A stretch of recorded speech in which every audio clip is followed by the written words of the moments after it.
I continue my series of video concerning the attempt to understand the mind of Vladimir Putin. And in order to understand the determination of one individual, one has to understand the entire process of world history and the connections between this individual with the totality of the unfolding of being. And I am commenting passages from a book written by a French philosopher about the mind of Vladimir Putin.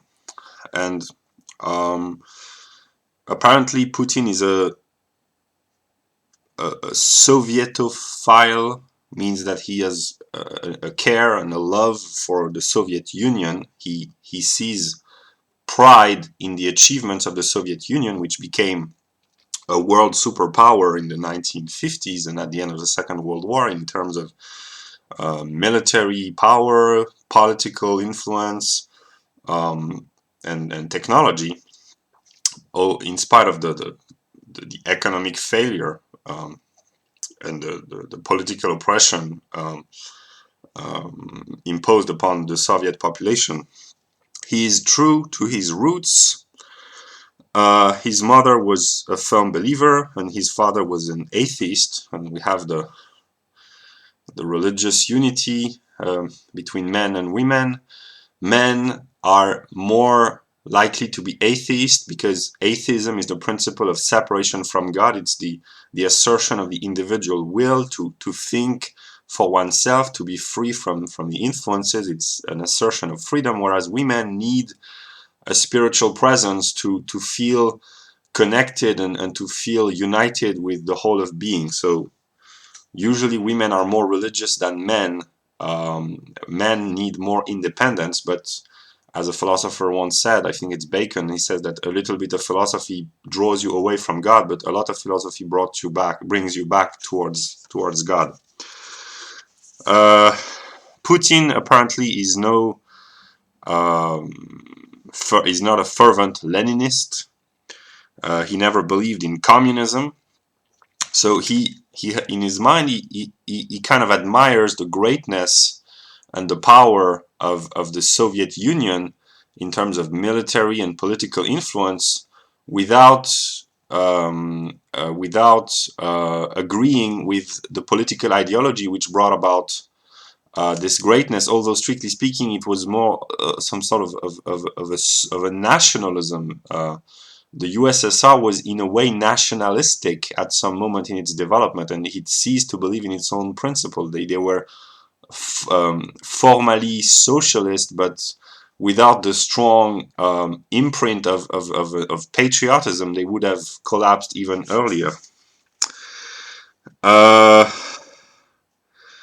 he says that the Germans are guilty of the dramas of the USSR because they imported and exported Marxism in Russia. Strictly speaking, the Germans during the First World War enabled Lenin to go back to Russia to foment the Russian Revolution. But what he doesn't say is that Marxism is not a German ideology because Karl Marx was not a German, strictly speaking. So yeah, um, yeah.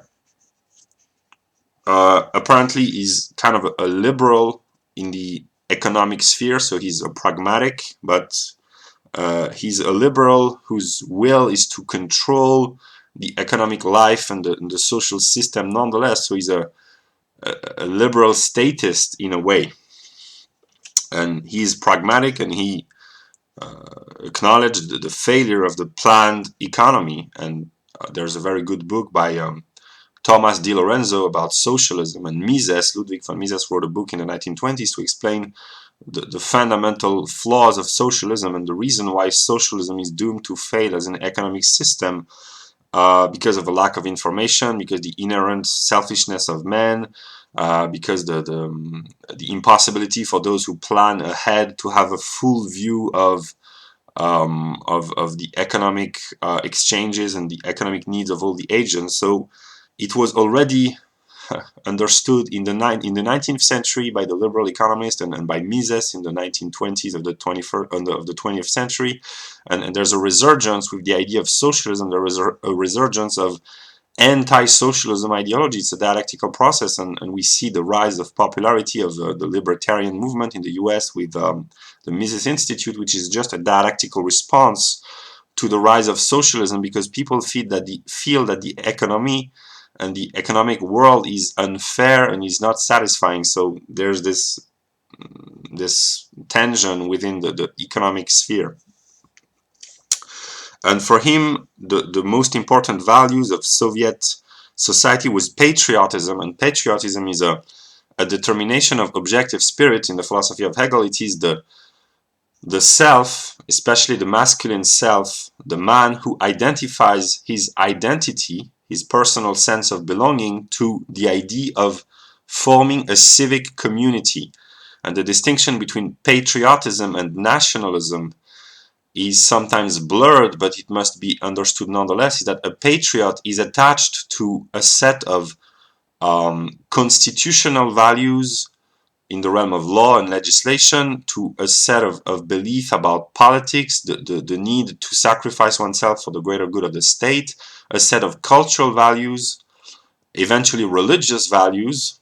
These are determinations of absolute spirit, whereas the nationalist usually is also a patriot, but the biological roots of identity are asserted in a more important fashion. So usually for a nationalist, the ethnic composition of the people is very important, and nationalists tend to be more aggressive than patriots, and have a more negative outlook on the other. It is said that one can be a peaceful patriot, but if one becomes a nationalist, one is necessarily aggressive, because a nationalist defines himself in opposition to other nationalities, and there's this constant struggle, the will to impose one's will onto the other. So, yeah.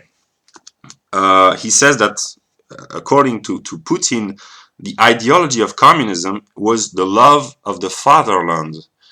That's what I said before, is that without the structure, the cultural and political structure of patriotism, the love of the fatherland, communism would have collapsed even earlier. So that's the dialectical irony, is that Marxism, which was anti-patriotic, could only maintain itself in the second half of the 20th century in Russia and the Soviet world by negating its own ideology. He loves military culture, and in the Soviet regime, 70%, I'm not sure that the numbers are accurate, but that's a broad representation, 70% of the economy was in the service of the army, and they had a military ideology, and they taught the Soviet men to be willing to sacrifice themselves for the greater good. And the entire existence was under the rule of martial law, not officially, but it was a military mindset. And they were taught to wait, to bear, to accept, to be patient, to struggle, to endure. And this is the negative path. And in Hegel's philosophy, the negative with which I identify must endure and bear the struggle, and accept and be patient and suffer patiently, and to overcome himself. He imagined, I don't know if it's a remnant of the past, a gigantic struggle between the capitalist world and the communist world. And the average Soviet man, interrogated by a journalist, says that there is no clear border, clear limit between a state of peace and a state of war. We are always at war. And the reason why the world is always in a state of struggle and a state of war, and why there are conflicts of different intensity, not necessarily all-out open military war, but there are conflicts within the political realm, within different psychological individuals. There are conflicts within families, within nations, within companies. There are conflicts everywhere, and men are not at peace, because the world is made in the image of God, and God is a dialectical being which is a process of self-negation and struggling against the self. So human existence is unsatisfactory because it is full of conflicts and struggles, but at the same time, it is satisfactory because we are constantly in need to overcome our struggles and to overcome ourselves and to find a peaceful appeasement to the struggle, and we find joy in this. So yeah, he likes to project an image of himself as a strong, a manly hero because he's haunted by this image. This militaristic culture determines the philosophy of history adopted spontaneously by many Soviets. They, in their image, it is the USSR who stopped the German attack, the German invasion of the Soviet Union. So they take a great pride in having been those who have defeated Hitler. And the great comical irony is that there's a French writer, Céline, who wrote in 1944, I think, that the white man died at Stalingrad. So he understood that the defeat of National Socialist Germany at Stalingrad meant the death of the white race.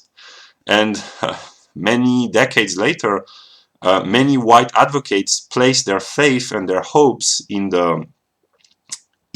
Russia because it is the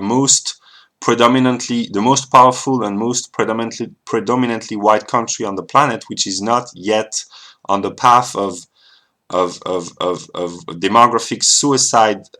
They are in a difficult demographic situation, but they have not yet implemented a willingness to replace their own people to the extent that the Western powers have. And Russia and the Soviet Union and Stalin have acquired an image of heroes because they stopped the leader who is considered the most despicable in the entire history of the human race, which is Hitler. And it gives them a great moral strength. And the reason why communism is so widely accepted in the West and in the world at large, the reason why it is okay to proclaim oneself to be a communist, and the reason why communists are allowed to express themselves in the media, whereas right-wingers are not, even if they are just right-wing conservatives, they are excluded from the media, is because the communists have this moral prestige of having defeated those who are considered to be the worst scums of the earth, the National Socialists.